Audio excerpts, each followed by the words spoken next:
Olá, eu sou o professor Roberto Bolognini Júnior e vamos aqui dar continuidade ao trabalho de vídeos, a gravações sobre inclusão e acessibilidade. Hoje eu quero tratar com vocês o tema da moradia.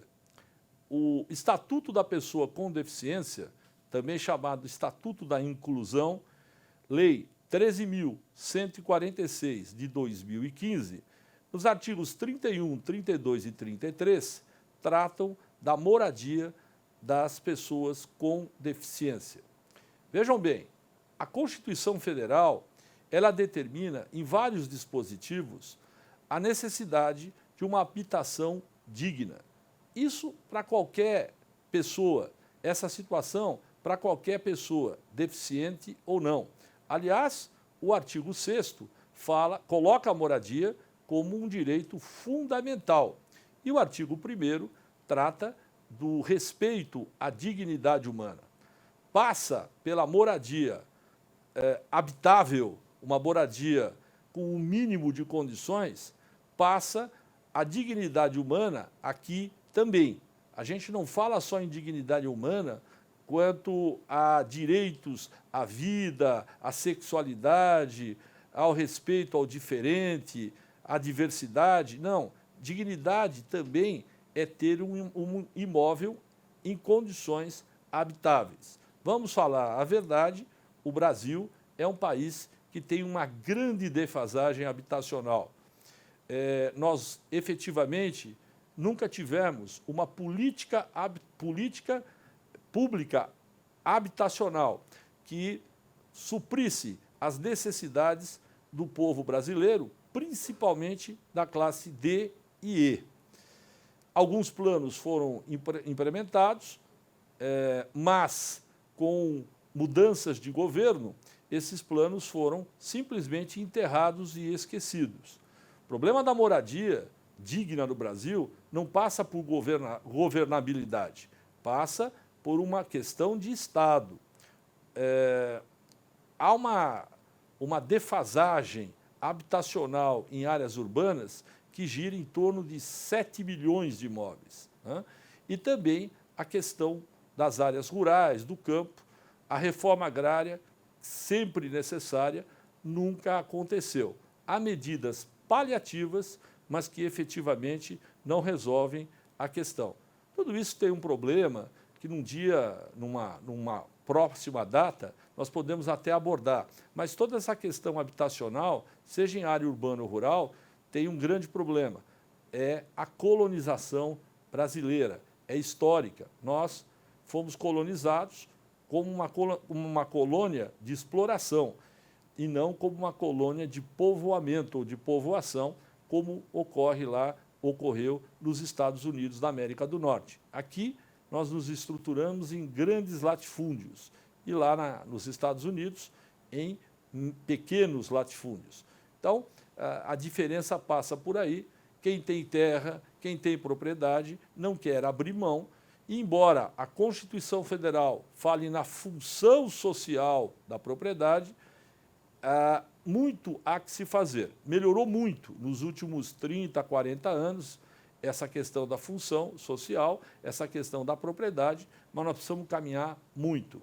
Dentro desse contexto caótico, nós temos a questão das pessoas com deficiência.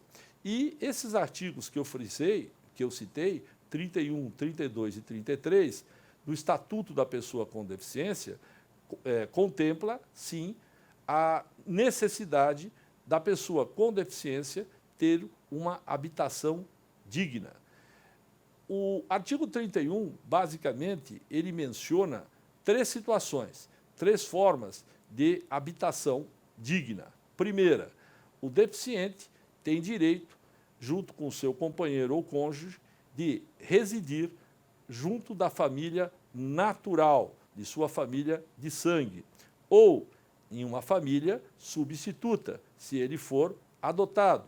Tem também o direito de ter uma propriedade independente, que lhe dê autonomia, como também tem direito a uma residência terapêutica, como que chamada, uma residência terapêutica qualificada de residência inclusiva.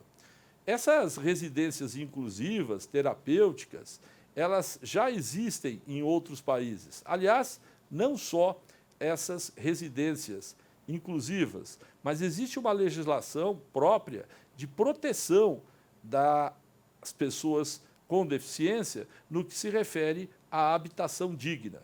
Há legislação nesse sentido no México, há legislação nesse sentido na Espanha e há legislação principalmente nos Estados Unidos, que em 1990 promulgou uma lei determinando que as residências das pessoas com deficiência fossem devidamente adaptadas para cada deficiência e também que o entorno fosse absolutamente acessível para que essas pessoas com deficiência pudessem se deslocar.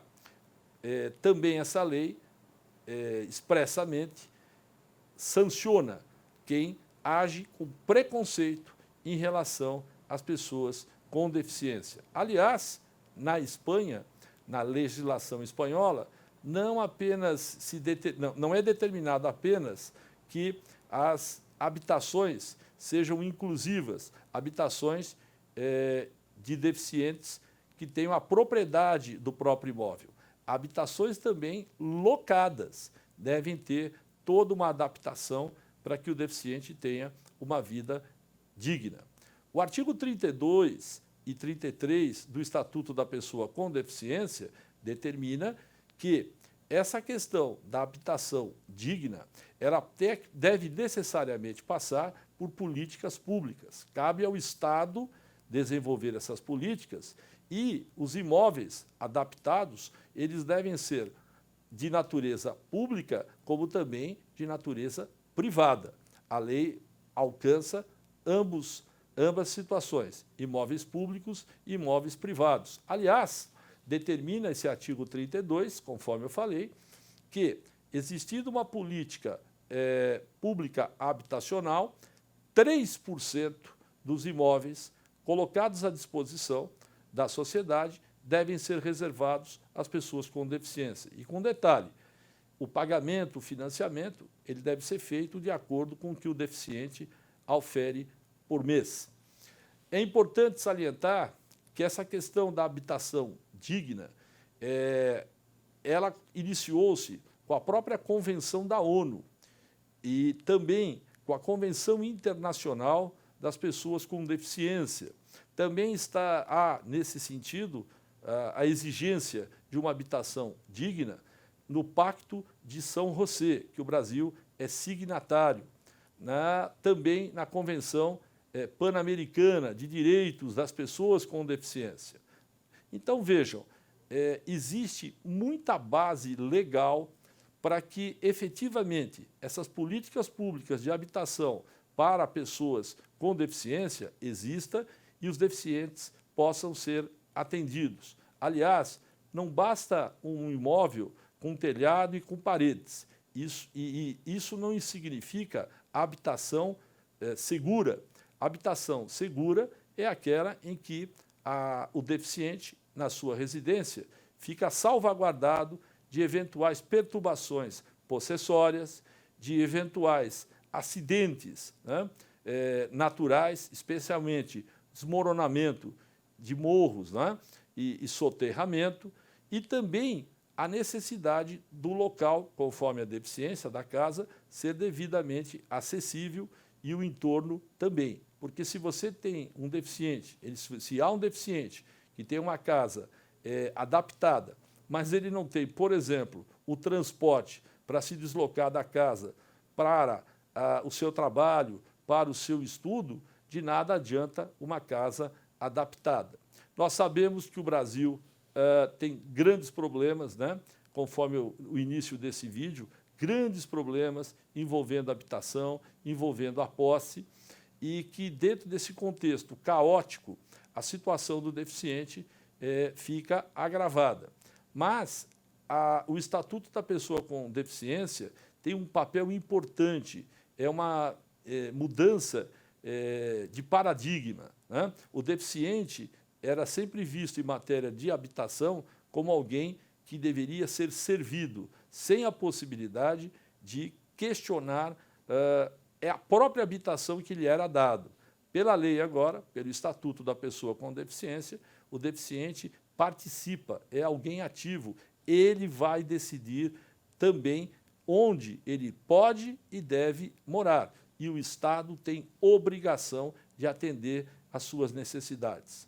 Claro que nós estamos muito longe, mas muito longe do ideal, mas é um avanço enorme em termos legislativos essa possibilidade da pessoa com deficiência definir o local onde ele deve morar com dignidade, com segurança e que lhe dê autonomia. Para encerrar, um dado triste, mas real. 80% das pessoas com deficiência vivem nos países mais pobres, nos países de maior dificuldade social. Então, a luta é grande de todos nós, deficientes, e também de todos aqueles que integram sociedades, associações de deficiência e que lutam por uma condição melhor de vida para todas as pessoas. Os deficientes merecem, com certeza, uma melhor condição de vida, não querem absolutamente privilégios, mas querem apenas respeito à sua dignidade. E a habitação é, sem dúvida, um dos pontos que integram essa própria dignidade. Muito obrigado, um abraço a todos.